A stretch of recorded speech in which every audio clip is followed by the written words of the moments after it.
Bar for Bar album reviews. Moe Green Rap Superstar.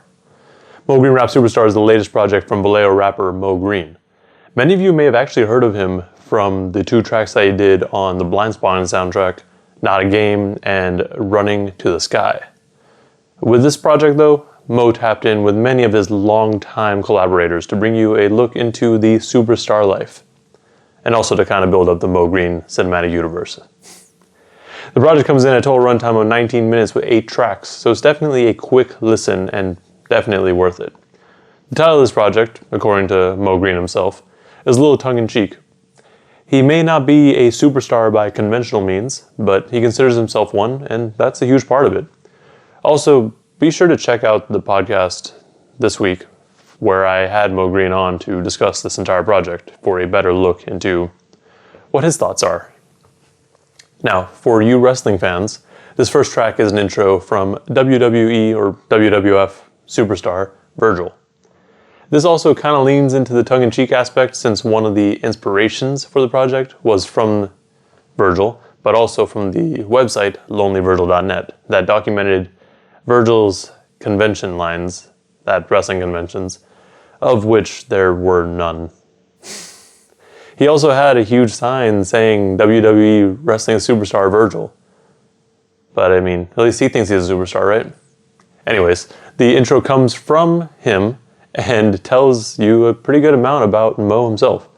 He's basically doing this for the culture, and by doing so, you know, the fuck money will come in time. He's not really chasing it directly, you know. This then goes into Meadows Drive Part 2. This track serves as a way to catch listeners up to what Moe's been up to since the last one, and it's named after one of the main streets that Moe would take to get back to the house back in the day. This track also does a really good job of setting the tone and touching on some of the topics and themes that we're going to be hearing later on in this tape, like him losing his cousin and aunt, but also expecting a child. It ties things back into the first Meadows Drive by including a call from Chuck, who at the time of the first recording was locked up, but now he's out. All in all, it's a really solid intro and does a great job of letting you know what to expect, as well as, you know, give you another side to Moe that the intro may have kind of glossed over. Next we have Need Your Love with D. Bledsoe. This is actually one of my favorite songs on the project because the hook keeps getting stuck in my head. The general theme of this song is needing love, but that love doesn't need to come from others necessarily. It can also just come from within. And it's not necessarily just love proper, you know? Like, it's not just going around saying that you love yourself, but it's also just kind of not having regrets. So like you are in love with your decisions. The line that really gets into this though is swing at the fence, fuck a miss, cause that regret will kill you. Which I don't think needs a whole lot of explanation, but it's still really impactful and something that you should probably really think about. Like, if you have dreams or something that you really want to do in life, or just try, go for it. Not doing it is only gonna cause you regret later on. DB then brings in a dope verse too, which goes into a lot of the same things that Green touches on, mostly in the sense of him chasing dreams and thriving within them, as well as just, you know, the love that he has for his family. The next track is Stone Feet, featuring Droopy. This song was actually recorded back in 2014, but was recently touched up and it's dope to have it. This song is about how Moe, at that time, was hella busy running around making music and trying to make things work. He really wanted to focus on rap and let it flourish, which is why he was always up late thinking how to show the world he's great. The chorus is fun too. The first part of it, y'all tapping dancing with stone feet, literally is questioning how are you going to tap dance if you got stone feet? But that's just not a thing you can do. It could also be seen as people around him trying to utilize his platform to further themselves while not really doing anything themselves. You know what I mean? Like this idea though does make more sense with the rest of the chorus. Honestly don't recall, tell me how did we meet? Which really does just sound like there's people that are trying to get something from you or pretend to have been with you from the beginning. But in reality, they really just want to be associated with you so you can get them something out of it. This then goes into Next Gen featuring Lil Joey.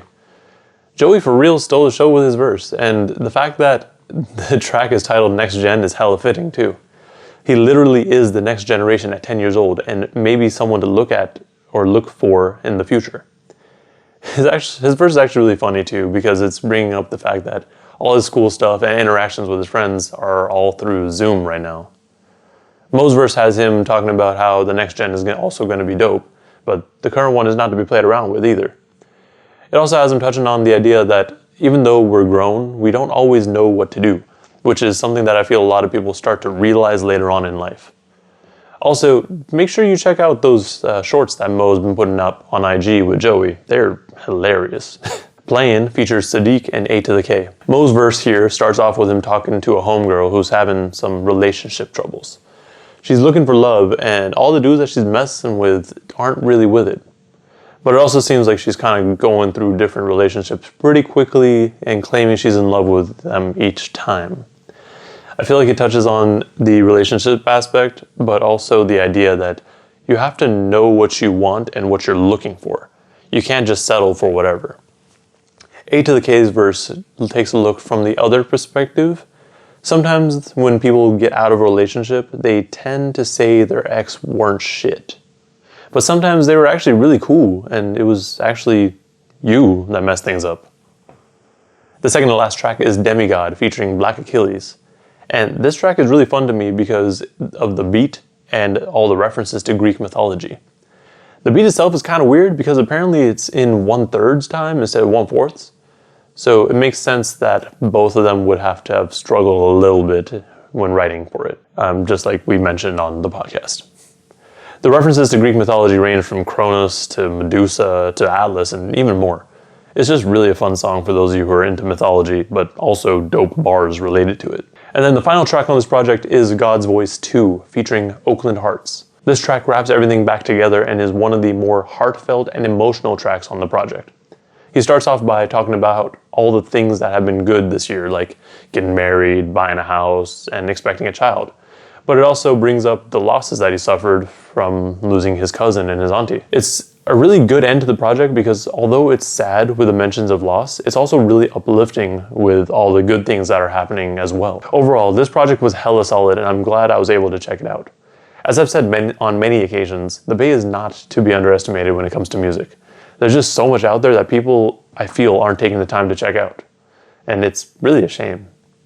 This project is definitely worth the listen, especially considering it's only like 20 minutes long. My top 3 tracks are Demigod, Need Your Love, and God's Voice 2. But really, they're all dope songs. Definitely give this album a listen if you haven't already. It's hella good. And even if you didn't like it, it's only 20 minutes long. You're not gonna lose anything. Anyways, I look forward to hearing more from Moe Green. I mean, he did tease some more music coming soon on the podcast, so make sure you check out that podcast as well. Anyways, that's all I got for this review. If you check out the album, let me know what your favorite tracks are, and like and subscribe if you want to see more reviews and content like this. Thank you for watching, and please stay safe out there.